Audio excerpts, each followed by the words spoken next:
मी आपल्याला अतिशय स्पष्टपणे सांगतो, माझी प्रशासनावर पकड आहे. मला सकाळी 6ला मी कामाला लागतो. 4 दिवस नाही, रोज मला सवय लागलेली आहे. सकाळी 6 पासून रात्री उशिरापर्यंत मी काम करतो. मला वाटतं पुणे तुमचं माझं आहे. बाहेरचे लोक येतील, भाषण करून जातील. अरे जे बरं वाईट व्हायचंय ते तुमचं माझं पुण्यामध्ये होणार आहे. बाहेरचे लोक येणार नाही. आज तुमच्या माझ्या भागातल्या ट्रॅफिकची समस्या, बाणेर रोडला ट्रॅफिकची समस्या आहे, पुणे सातारा रोडला हायवेला ट्रॅफिकची समस्या आहे, सर्व्हिस रोड बाणेर ते बावधन रोड, म्हाळुंगे, सूस इथे निर्माण झालेली आहे. ती समस्या आपल्याला सोडवायची आहे. बालेवाडीमध्ये हायस्ट्रीट येथे बंद इंग्रजी माध्यमिक शाळा पीएमसी चालवणार, पुणे प्रायव्हेट संस्थेच्या घशात घालण्याचा प्रयत्न करतो का? गोरगरिबांची मुलं शिकू नये. मी देखील पिंपरी चिंचवडला कॉर्पोरेशनच्या महानगरपालिकेच्या शाळा त्या सीबीएसई स्कूल तिथे सुरू केलं. श्रीमंतांची मुलं सीबीएसईच्या स्कूलला जाऊ शकतात. अरे ज्यांच्या घरामध्ये दिवसभर काम केल्यानंतर संध्याकाळी चूल पेटते किंवा ज्यांचं उत्पन्न मर्यादित आहे, मध्यमवर्गीय आहेत, त्यांची ऐपत नाही एवढ्या मोठ्या शाळेमध्ये मुलांना टाकायची. मग त्यांच्या मुलांना उद्याचा भारताचा जबाबदार नागरिक म्हणून त्याला शिक्षण घेण्याचा अधिकार नाही? राईट टू एज्युकेशन कायदा केलेला आहे. कशा करता केलाय?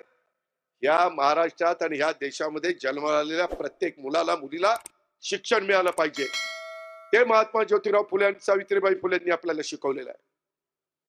पुण्यश्लोक अहिल्यादेवी होळकरांनी आपल्याला कशा पद्धतीनं समाजाचं भलं करायचं असतं, बारव बांधायचे असतात, विहिरी बांधायच्या असतात, घाट बांधायचे असतात, देवळं बांधायची असतात, तो इतिहास त्यांचा आपल्या सगळ्यांच्या समोर आहे. मौलाना आझादांनी देशाला स्वातंत्र्य कसं मिळवायचं ते शिकवलंय.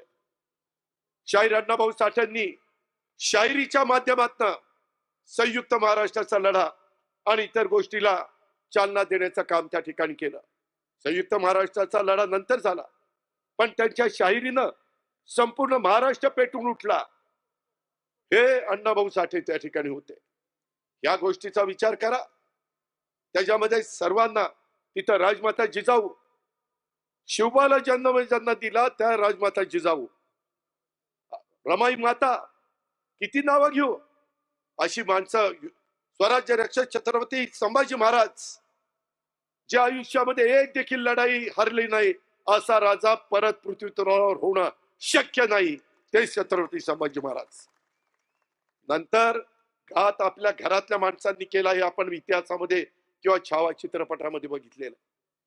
मित्रांनो, जरूर 21व्या शतकामध्ये आपण गेलोय. आयटीचं युग आहे, बायोटेक्नॉलॉजीचं युग आहे, इन्फॉर्मेशन टेक्नॉलॉजीचं युग आहे, एआयचं युग आलंय, कृत्रिम बुद्धिमत्ता, ते मुलांना शिकवलं पाहिजे. मध्ये आम्ही 270 कोटी रुपयाचा एक प्रकल्प टाटाशी चर्चा करून 220 कोटी रुपये टाटाने घातलेत, 50 कोटी रुपये आपण घातलेत. CIIITचं काम बाणेरच्या परिसरामध्ये चाललेलं आहे. कशा करता? ज्या मुलांच्या हाताला काम नाहीये त्यांनी चांगल्या प्रकारचं तिथं शिक्षण घ्यावं, कोर्स करावा आणि त्यांना उद्याला स्वतःच्या पायावर उभं राहता येईल. CIIIT 350 कोटी रुपयाचा आम्ही मुलांचा विचार करतोय. इथं माझ्या लाडक्या बहिणी बसल्यात, त्यांना पाठीमागच्या काळामध्ये कुणी विचार केला नाही. आम्ही विचार केला. दर महिन्याला फुल ना फुलाची पाकळी देण्याचा प्रयत्न करतो. आम्ही उपकार करत नाही. ती माझी लाडकी बहीण आहे, तिला आम्ही भाऊबीज देतोय, तिला रक्षाबंधनाच्या निमित्तानं काही ना काही देण्याचा आमचा छोटासा प्रयत्न आहे. आमच्यावर आरोप झाले हे बंद करतील. अरे आम्ही बंद करणारी माणसं नाहीयेत, आम्ही लोकांना दिशा देणारी माणसं आहेत. आणि म्हणून बाणेरकरांनो, तुम्ही विचार करा. मी उद्याच्याला या सर्वांचं नेतृत्व करणार आहे. मी कामाचा माणूस आहे, मी बिनकामाचा माणूस आहे, मी शब्दाचा पक्का आहे. मी थोडासा कडक असेल पण विकास कामाकरता कडक आहे. तुम्ही बघा पिंपरी चिंचवड मधले रस्ते, फ्लायओव्हर, बाकीची कामं कुणालाही जाऊन विचारा कुणाच्या काळामध्ये झाली का. मधल्या 9 वर्षामध्ये इथं जी कामं रिंगाळली, किती दिवस मेट्रोची कामं चालली. ट्रॅफिकच्या समस्या सोडवायला नको? नदी सुधार कार्यक्रम का गतीनं होत नाही? का आपल्याला अधिकचं पाणी मिळत नाही? मी प्रयत्न करतोय मुळशीचं पाणी आणायचा. तुम्ही म्हणाल दादा तुम्ही पालकमंत्री आहे, मी पालकमंत्री म्हणून जी माझी जबाबदारी ती पार पाडण्याचा प्रयत्न मी केलेला आहे. पण मला पुणे महानगरपालिकेच्या ह्या सगळ्या माझ्या सहकारी मित्रांनी साथ दिली, तर महानगरपालिकेला संविधानाने, घटनेने, कायद्याने वेगळा अधिकार दिलेला आहे. त्याच्या संदर्भात कुठं आरक्षण टाकायची, कुठं स्मशानभूमी, कुठं दफनभूमी, कुठं त्या ठिकाणी वेगवेगळी उद्यानं, कुठं क्रीडांगण, कुठं त्या ठिकाणी वेगवेगळे समाज मंदिरं, कुठं त्या बाबतीमध्ये कचऱ्याची विल्हेवाट लावण्याच्या करता आधुनिक पद्धतीच्या तंत्रज्ञानाचा वापर, या गोष्टी बघायला नको? हे कुणाचं काम आहे? केंद्राने भरभरून दिलं, राज्यांनी भरभरून दिलंय, ते कुठं कमी पडले नाही. पण इथली लोक कमी पडली. इथं ज्यांच्यावर जबाबदारी होती ते कारभारी लोक कमी पडली. म्हणून उद्याच्या 15 तारखेला कारभारी बदलायचा. तुम्ही मला कारभारी पद द्या, नाही पुण्याचा चेहरा मोहरा बदलला तर नावाचा अजित पवार सांगणार नाही. मी आपल्याला अतिशय स्पष्टपणे सांगतो, माझी प्रशासनावर पकड आहे. मला सकाळी 6ला मी कामाला लागतो. 4 दिवस नाही, रोज मला सवय लागलेली आहे. सकाळी 6 पासून रात्री उशिरापर्यंत मी काम करतो. मला वाटतं पुणे तुमचं माझं आहे. बाहेरचे लोक येतील, भाषण करून जातील. अरे जे बरं वाईट व्हायचंय ते तुमचं माझं पुण्यामध्ये होणार आहे. बाहेरचे लोक येणार नाही. आपली माणसं ओळखा, आपली माणसं पहा. आणि ह्या पद्धतीनं मागच्या काळामध्ये बाबूरावांनी, अमोलजींनी या भागामध्ये चांगल्या प्रकारची कामं करून दाखवली. आता अमोलनी मला फिल्म दाखवली, त्याच्यामध्ये हॉस्पिटल.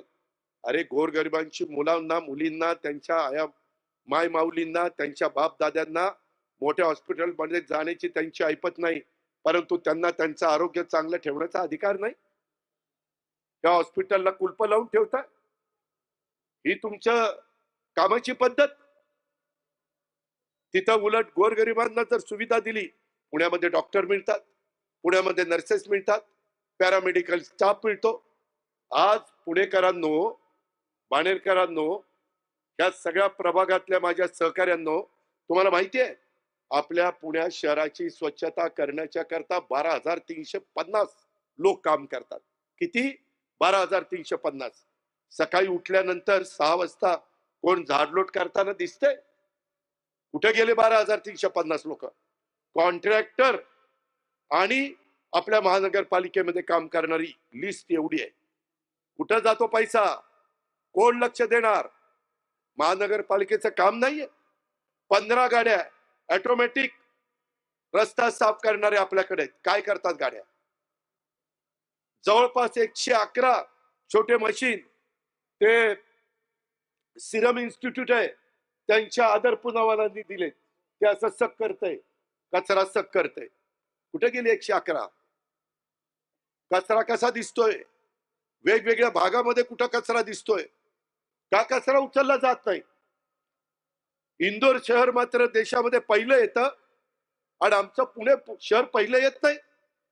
पुणेकरांनो, बाणेरकरांनो, किती लोकांना माहितीये जगामध्ये प्रदूषणाच्या बाबतीमध्ये पुण्याचा 4था क्रमांक आहे.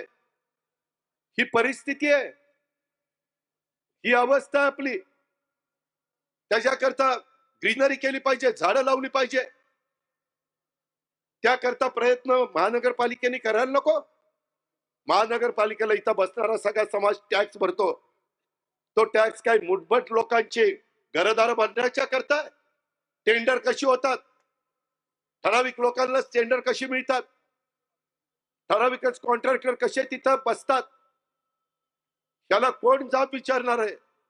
मित्रांनो, 25 वर्ष पिंपरी चिंचवड मध्ये त्या सगळ्या गोष्टी मी बारकाईने केल्या.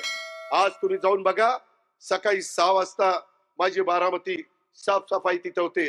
8 वाजता सगळं शहर चकाचक दिसतं. तसं का पुण्यामध्ये होऊ शकत नाही? राजकीय इच्छाशक्ती कमी पडतीये. इथलं पुण्याचं नेतृत्व कमी पडतंय. केंद्राचं नेतृत्व चांगलं आहे, राज्याचं नेतृत्व चांगलं आहे, इथलं नेतृत्व कमी पडतंय.